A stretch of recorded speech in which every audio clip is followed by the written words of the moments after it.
හා යාළුවනේ කොහොමද ඉතින් ඔයාලට ඔයාලා හොඳින් ඉන්නවා ඇති කියලා විශ්වාස කරනවා. ඉතින් මම ඊයේ පොලට ගියා. ඊයේ ඉරිදා පොලට ගියාම මෙන්න මේ එළවලු ටික මට රුපියල් 900ට ගන්න පුළුවන් වුණා. මං ඉතින් එළවලු ගොඩාක් අරගෙන ආවා. මම මේ වගේ මිල ගණන් දාන්නම්. ප්‍රමාණයන් දන්නේ ඒවා ප්‍රමාණයන් එක්කම දාන්නම්. එතකොට ඔයාලා කල්පනා කරලා බලන්න මේ ප්‍රමාණයන් ලාභයිද මේ මිලට කියලා.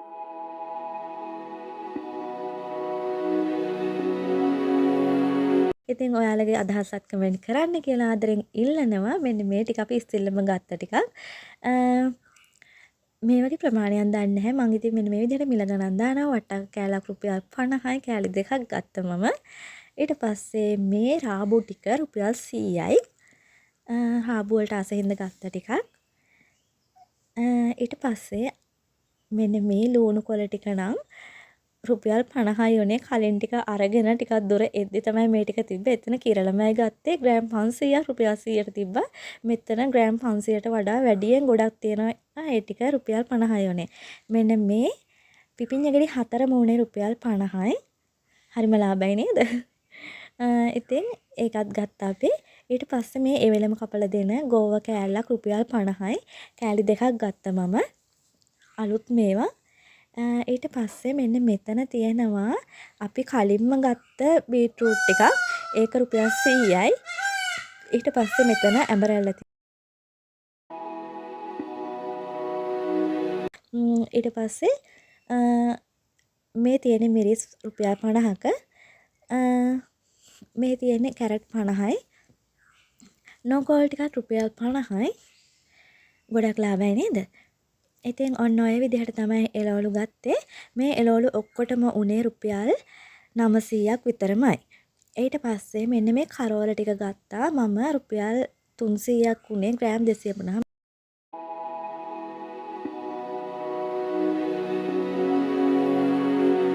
මෙන්න මේ තියෙන අඩ පැකට් එක අපි ගිය සතියේ තරම් කෑවා. හරි රහයි. ඒ හින්දා ගත්තේ මේ සතියේත්. ඉතින් මේක අඩ පහක් තියෙනවා. අඩ පහටම උනේ රුපියල් 200යි. එක බුදුරජාණන් වහන්සේට පූජා කරා. ඉතුරු ටික තමයි මේ තියෙන්නේ. ඉතින් මේ ට්‍රේ තුනම උනේ රුපියල් 200යි. දෙකක් ගත්තොතින් එකක් නොමිල දෙනවා කිව්වා. එකක් 100යි. ඉතින් මෙන්න මේ ට්‍රේ තුන මම ගත්තා. ගොඩක් තිබ්බා. ඉතින් මගේ හිත ගියේ මේ ටිකට මම මේ ටික අරගෙන ආවා. ඊට පස්සේ මම මේ විදිහට අපේ ගෙදරටයි අම්මලා ගෙදරටයි එළවලු ටික වෙන් කරගන්නවා. ඔයාලට කියන්න ඕනේ මම මේ එළවලු ඔක්කොමත් ඊට පස්සේ මේ ට්‍රේ දෙකක් ගත්තා. ඊට පස්සේ අඩ ටිකටත් අමතරව ආයේ පාන් ගෙඩියක් ගත්තා. පාන් ගෙඩිය රුපියල් 100යි. ඊළඟට තව ගත්ත අපි බූන්දි වලටත් ගිය රුපියල් 100යි. පොලේ හින්ද වෙන්නේ නැති හරිම රසයි ලාභයි. ඉතින් ඔක්කොම දේවල් වලට ගියේ රුපියල් 1800ක් විතරමයි. හරිම ලාභයි. සතියකට ඇති වෙන්න හොඳට මේ එළවලු ගෙනාවා. ඉතින් මේ විදිහට මං එළවලු කූඩ දෙක වෙන් කර ගන්නවා.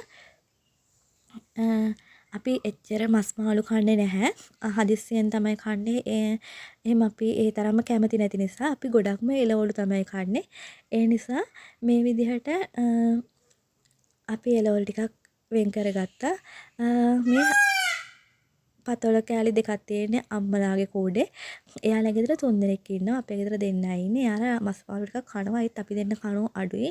ඒ නිසා අපි දෙන්නට එළවලු ටිකක් තියාගත්තා. ඉතුරු ටික ඔක්කොම අම්මලාට දුන්නා.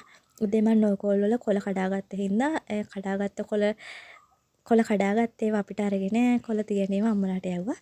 මං ඇඹරැල්ල උයන්නේ නැති හින්දා මට ඇඹරැල්ල ගෙඩි 3ක් විතරක් තියාගෙන ඉතුරු ටිකත් අම්මලාටම යවුවා.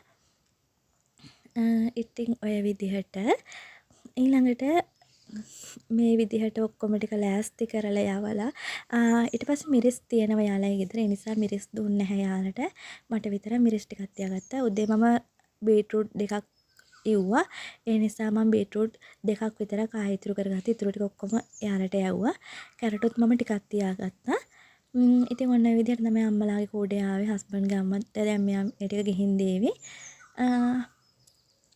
ඉතින් ඔය විදිහට කෝඩේ එයාලගේ එක වෙන් කරගත්ත මම. ඊට පස්සේ මගේ ටිකත් ඔක්කොම අහුර ගන්න ඕනි. මේ තියෙන්නේ මගේ කෝඩේ. ඒකෙත් ගොඩක් එළවලු තියෙනවා. මේ ටික ඇති අපි දෙන්නට සතියට. ඊට පස්සේ මේ පොළ තියෙන්නේ යාළුවනේ ඉරිදා දවසට අනුරාධපුරේ තමයි මේ පොළ තියෙන්නේ. අන්න ඉතින් මගේ හස්බන්ඩ්ගේ අම්මගේ කෝඩේ අරගෙන එයා යනවා. ඊට පස්සේ මේ පොළට ගිහිල්ලා මම ගෙනාපු කූඩේටම මම මේ ටිකක් දාගත්තා. ඉතින් ඔයාලටත් පුළුවන් නම් යන්න මේ පොළට. හරිම ලාභයි එළවලු. රෑ 10 වෙනකම්ම මේ පොළ තියෙනවා. උදේ පාන්දරම ඉඳලම තියෙන්නේ. ඉතින් මෙතන හැමදේම තියෙනවා. අලුත් පළ ಜಾති, මල් වර්ග, විසුතුරු දේවල්, ප්ලාස්ටික් බඩු, හට්ටි, මුට්ටි හැමදේම තියෙනවා. ඒ වගේම හොඳම තත්ත්වයේ එළවලු පළතුරු තියෙනවා. ඉතින් කඩයක් කරන කෙනෙක්ට උනත් මෙතනට ගිහිල්ලා එළවලු ගත්තා නම් ගොඩක් ලාභයි. අනුරාධපුරේ ටවුන් එකේ තමයි මේ පොළ තියෙන්නේ. ඉතින් මගේ වීඩියෝ එක හොඳයි නම් අනිවාර්යයෙන්ම ලයික් කරන්න, කමෙන්ට් කරන්න. ඒ වගේම ඔයාලගේ අදහස පහලින් ලියලා මේ වීඩියෝ එක ෂෙයා කරන්න අමතක කරන්න එපා. ඒ වගේම මගේ YouTube channel එක subscribe කරන්න. ඒ වගේම Facebook එකත් follow කරන්න. ලයික් කරලා කමෙන්ට් කරලා මාත් එක්ක දිගටම එකතු වෙලා ඉන්න උත්සාහයි.